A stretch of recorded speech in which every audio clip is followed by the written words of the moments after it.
یہ اس وقت کی بات ہے جب ہندوستان پر مغل بادشاہ ہمایوں کی حکومت تھی۔ بہار کے ایک چھوٹے سے جاگیردار کے گھر ایک بچہ پیدا ہوا جس کا نام فرید خان تھا۔ یہ کوئی شہزادہ نہیں تھا، لیکن اس کی آنکھوں میں ہندوستان پر حکومت کرنے کا خواب تھا۔ فرید خان غیر معمولی ذہین، بہادر اور اولو العزم نوجوان تھا۔ اس نے جلد ہی اپنی قابلیت کا لوہا منوا لیا۔ اس کی زندگی کا ایک مشہور واقعہ ہے جب اس نے بہار کے گورنر کے ساتھ شکار کے دوران ایک شیر کا مقابلہ تنہا کیا اور اسے اپنی تلوار سے مار گرایا۔ اس کی اس بہادری پر گورنر نے اسے شیر خان کا خطاب دیا۔ یہ نام اس کی شخصیت کا حصہ بن گیا، ایک ایسا شیر جو موقع کی تلاش میں تھا۔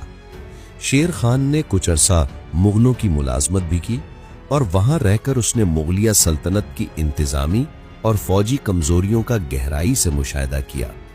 وہ سمجھ گیا تھا کہ مغلوں کی بنیادیں اتنی مضبوط نہیں جتنا وہ دکھتی ہیں۔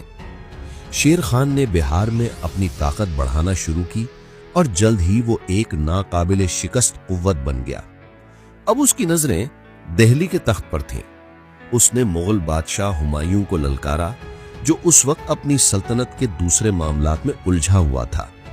1539 میں جنگ چوسا اور پھر 1540 میں جنگ قنوج میں شیر خان نے اپنی شاندار جنگی حکمت عملی سے ہمایوں کی کئی گنا بڑی فوج کو ایسی عبرتناک شکست دی کہ ہمایوں کو ہندوستان چھوڑ کر ایران بھاگنا پڑا۔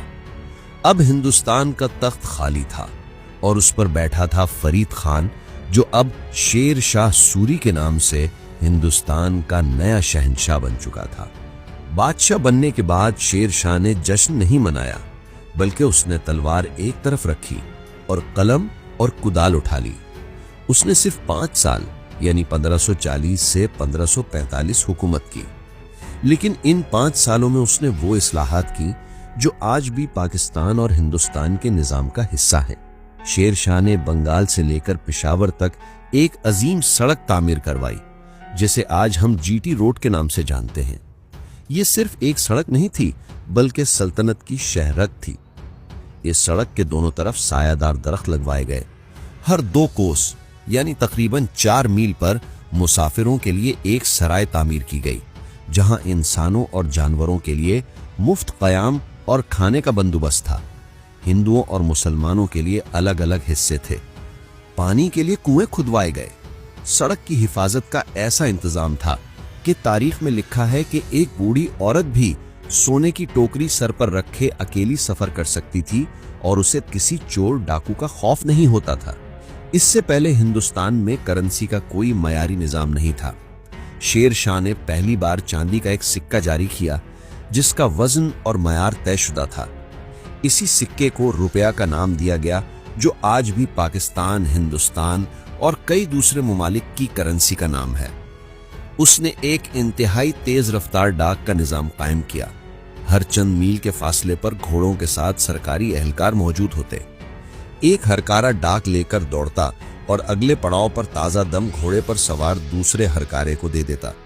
اس طرح سینکڑوں میل کی خبریں صرف چند دنوں میں بادشاہ تک پہنچ جاتی۔ شیر شاہ کا انصاف بے مثال تھا۔ وہ کہتا تھا کہ انصاف کرنا سب سے بڑی عبادت ہے۔ وہ امیر غریب، ہندو مسلمان کا کوئی فرق نہیں رکھتا تھا۔ وہ کئی مقدمات کا فیصلہ خود کرتا تھا تاکہ کسی کے ساتھ ناانصافی نہ ہو۔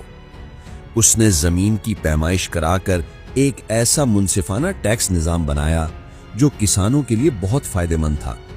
اس نے اس بات کو یقینی بنایا کہ سرکاری اہلکار کسانوں پر ظلم نہ کر سکیں۔ ایسا بادشاہ جس نے اپنی پوری توجہ عوام کی بھلائی اور ملک کی تعمیر پر مرکوز رکھی، اس کا انجام ایک جنگ کے میدان میں ہوا۔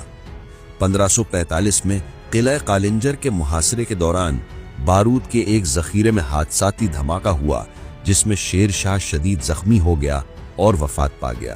شیر شاہ سوری کا جسم تو چلا گیا، لیکن اس کا بنایا ہوا نظام ہمیشہ کے لیے زندہ رہا۔ اس کی سب سے بڑی کامیابی یہ تھی کہ جب 15 سال بعد ہمایوں کا بیٹا اکبر بادشاہ بنا تو اس نے سلطنت چلانے کے لیے تقریباً وہی نظام اپنایا جو شیر شاہ سوری نے بنایا تھا۔